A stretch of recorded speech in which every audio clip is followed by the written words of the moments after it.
Pour maman Vera Botanga Mutakala, Narokufa Mutakala. Et c'est la grande famille, j'espère que vous allez bien. Donc je viens de vous annoncer une mauvaise nouvelle. Notre oncle national, Boketu Ayambo, vient de perdre sa maman Véronique Lissombo. Pour maman Vera Botanga. La maman en question, Azan Meme Nabiso, Azan Meme Davina Boketu, la communion sur Bolivanga, la communion sur je pense que ce n'est pas les bons moments pour inciter, c'est les bons moments pour fortifier le levier.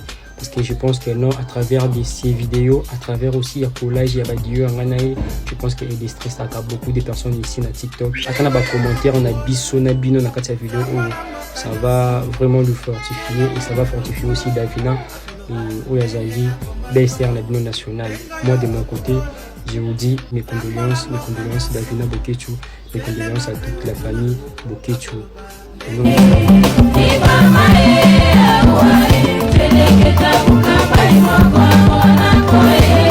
Mama kosanga na bolingo kena kobala ye ayebisa mokili tenga matango na ye ayebisa likota tenga na kobala ye jeleketa kosanga na bolingo tosala libala te bolinge tumbuwe.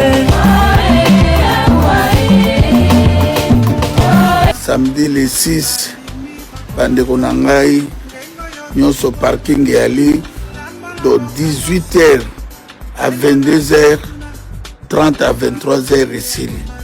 18h à 22h30 à 23h c'est bon. Bandeko na ngai bana mama Vero boya na bolingo to lakisa bino parking ça les a bien. Oui. Bandeko na ngai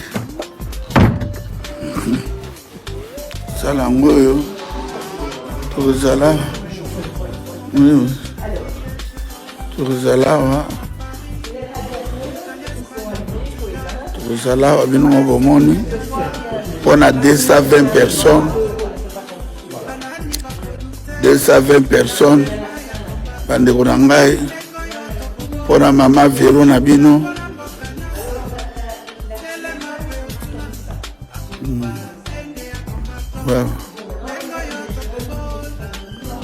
Bandeko Bolandi, on va en famille. Comment nous avons dit Bolombo Yoana, Bolongue Inda Yoana, samedi le 6, 220.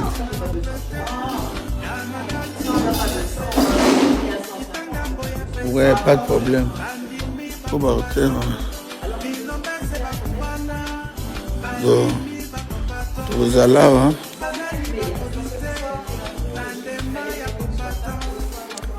Tozala fermé le 6 avril pour la maman Véro, la mère de la nation.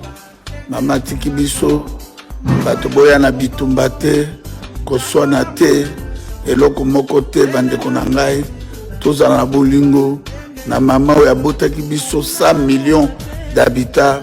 Botalaka wayambo mama lali na morga ngalema na moni ete bambome mama na moni ete bakome mama le 5 na cinquantenaire na moni ete bakome maye le 6 na kokune na métropole na kozala te nyonso na pona nini na prêta serment na Nzambe na nation ya Nzambe na bana mama Véro Lissombo bandeko na ngai biso tout tozala awa na l'heure et à fêter les anniversaires les ali toza ko partager ndenge mama aza ko kende na se ya mabele bandeko bo yango to lakisa binoka sale yango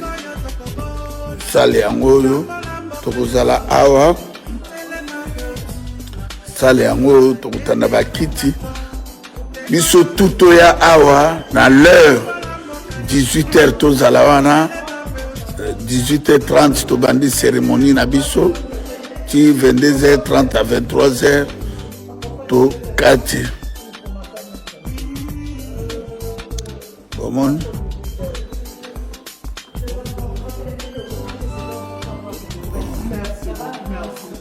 bolonge inda yo wana ayekoluka sale abolonge inda ozo en direct ebisi bana mama Véronine.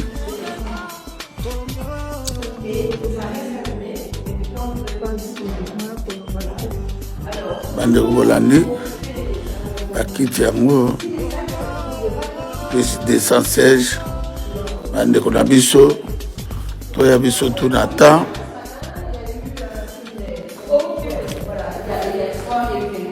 Allez à tout. Mais par contre, vous pouvez utiliser les chaises. Mais de toute façon, ici, les chaises, et donc, vous pouvez utiliser les chaises, mais ces chaises-là qui sont sur les supports à roulettes seront là-bas. Ouais. Ici, il y a 12 chaises en tout, quoi. Si vous les avez vraiment bien, vous les prenez, mais voilà. Okay. 12 là. Oui, 12. Mais c'est 12. Et dit Bolongo, assez. on a maman Véro, la mère de la nation. Bato bazolanda yo, et ça va bato l'air, l'air c'est l'air. On a Kama de Fouille à Mapéro, ça va tous ici samedi 6 avril, à partir de 18h. 18h, les salles et au Kédatine à 22h. Tu vas 23h, c'est bon. 22h30. Et voilà, dans la destination, elle exacte pour la précision. Un prévu est dans la raté, dans ce qu'on décorer même 30 minutes. Parce que déjà, le contrat auto-signé, c'est-à-dire donc 18h à 22h30. Alors pour les c'est sur l'avenue des Prés. L'avenue des Prés. Non, des fleurs au talent. Et toute façon, on va commander un titre. Adresse, on va commander un titre. Voilà, donc, de la salle qui est oui, oui. Permet l'ambassade à Russie, là, c'est bon. Le point de référence, c'est l'ambassade de la Russie. Ouais. Il y a et puis Balabala, on a pas l'ambassade de la Russie, il y a Balabala, il y a Sado. Mais là, il y a le numéro 76. Ouais, 76. Ouais. 76. N'oubliez pas vos pommes. Ouais. C'est les pommes, hein. Tu manges pas? Tu manges pas les pommes, hein. Il y a dit que tu vas zilo loba. Voilà, donc. Tu vas kamonde no katani. Voilà, la salle est là. Ça va disponible samedi le 6. À 18h. 18h. Vous allez à 22h30. Et nous allons signer dans le Ghana. Mais bon, on va développer peut-être 30 minutes, pas plus. Bon, donc nous avons bâtiment sur Bahia. Bâtiment, babengami bana ya mama Véro. Batoyo, babengami bana ya mama Véro. Véro, mama Véro. Ils sont venus à Mangala, mama Vénica. Ma Vénica. Voilà, ils sont. Donc, on a Tikibiso, paix à son âme. Et puis, il faut tout se périssailler. Il y a bien, il y a Souka, qui est bamona oui, bana baninga qui maman na bango. Donc, il y a la mission de soir, Moulouté, et il y a Mamoutou Nyos. Il y a pas ma femme battée, Awa, et Zali Fétité. Ça, il faudra noter bien. Il faudra que vous puissiez le noter parce que ce n'est pas une fête. Les alliés, que au moment où il y a un recueillement, il y a battu Vandi, tout est ensemble pour nous connaître ça. Mémoire. Mémoire, il y a oui, il y a qui. Ok, donc, tous allés. Cuisine, ça va. Ouais. Cuisine, il y a un mot.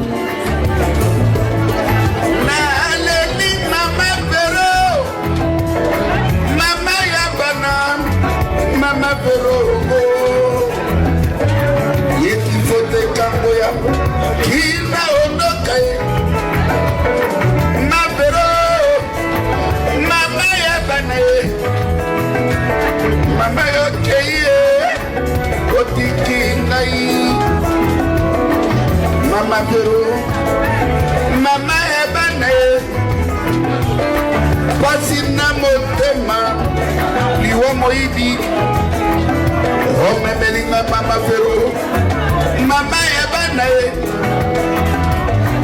mama Véro li sobo, kende malamwe, otiki na pasi na motema mama Véro.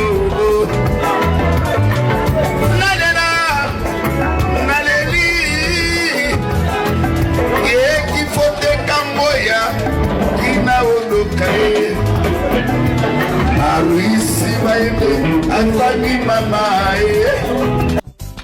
Papa Boketu Wayambo et son épouse Teddy Asoba, représentés ici par ses enfants. Veuillez vous passer s'il vous plaît.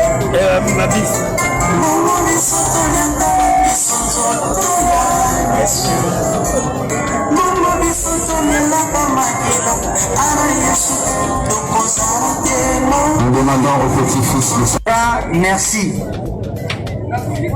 Na mama oyo toyaki lelo mpona kosala lelo ya suka mpona tomema nzoto ya mama na cimetière ya nécropole chez les terres so bokota na bisi moko eza spécial mpona bino famille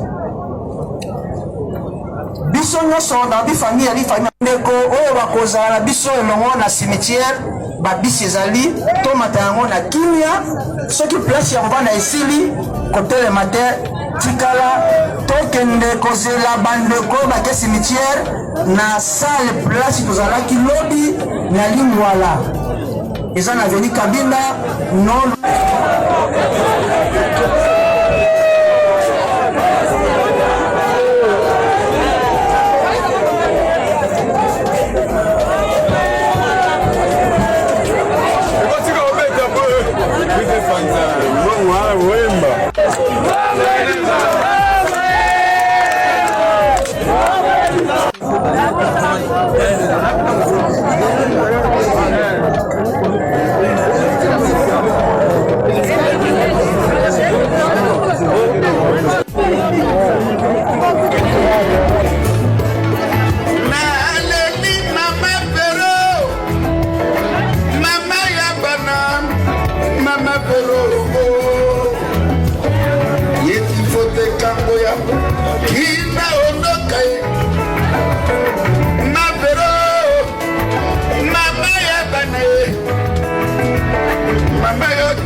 Mama Vero, Mama Ebane,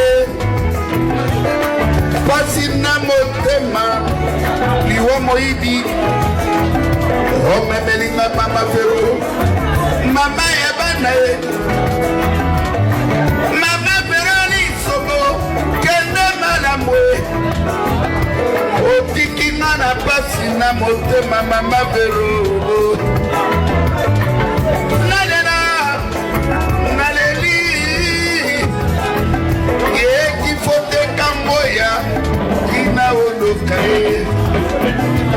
Maruisi Maende, Anzani Mama.